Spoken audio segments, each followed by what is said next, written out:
And welcome back to Community Viewpoint Part 2 with Organic Gardening with our guest, M.L. Robinson from the University of Nevada Cooperative Extension.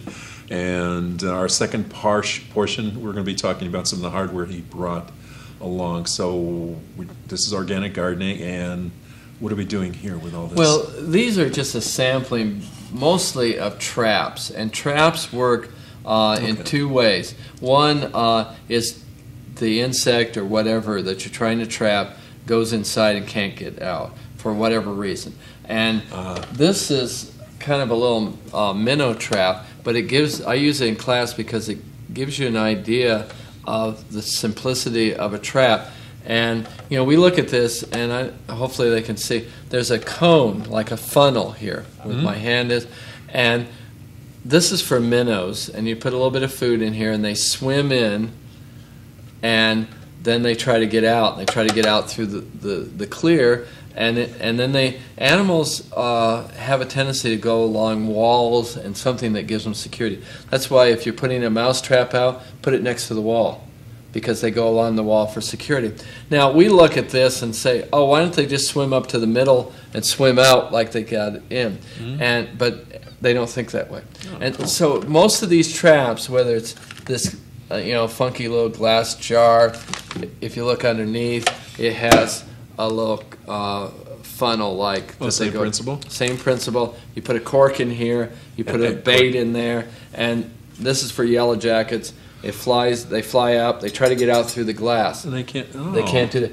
But you could put fly bait in there. I have one of these I put fly bait in, and it catches flies. It's whatever the bait is. This is a little fly bait thing.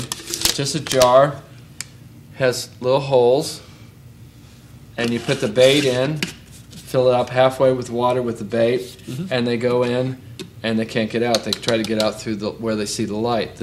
No light comes through here. And so it works. One or two may escape, but most of them, they crawl in, they drop in, they drown, and they sell you this fly bait. It smells like crap, literally. But, if you have a dog or a cat or a horse, you just put a little bit of their droppings in here with the water, and it's free of charge. They're attracted to that. They're attracted to that. Yeah, okay. And so the attractants in most traps are either food, and in this case manure, or something that smells like manure, or a sexual attractant. And that usually is for males. They think that females there, and they fly in and don't check out. You can buy fly traps that are like this. This happens to be for Japanese beetles, which we don't have here, thank goodness, yet. But again, if you look inside, it's just basically a little funnel-like. They come into whatever you have down in here, a lure. They go in. These fold out, and so they crawl up, and they can't get past here. And this is kind of exciting. This has a little ziplock to drop them out, refill it, and hang it back up. Okay, so it's reusable. That's it's reusable, cool. And so, but it's the same principle with the all the traps. They go in through the opening here, and then these little flaps are held out when you put it together like that, and kind of hard to see, but they crawl up the side and can't get out. Take my word for it. And the same, this is a yellow jacket trap, but the only reason it's a yellow jacket trap is because of the bait that you put in. And again, you have in here another cone. Okay, all the same principle, basically. Yeah, and so we have a little cotton ball. You put the cotton ball on here. You have the lure, a little liquid here. You put it on there, and then you drop the cotton ball in. You put this in, like that. There you go. And they go, there's an attractant in there. And then you hang it up in the tree. And they get stuck. They fly into here, into these little holes. Well, they crawl in. And they go up the cone, and then they get stuck in there. Okay. They can't get out. And then you just take it apart again and dump out the dead ones. Don't open it if it's yellow jackets with them alive. Yeah, if they're But what you do is you stick it out in the sun, let it heat up, and they die. Okay. Cook them. You cook them, and they have a little hole here that you can hang this up in the tree. And so it's very simple trap to use. Now the other kind of trap that you can use, and everything is on this basis, is a sticky trap. Now I had this out in my yard. This is a warning. If you're squeamish about roaches, don't look.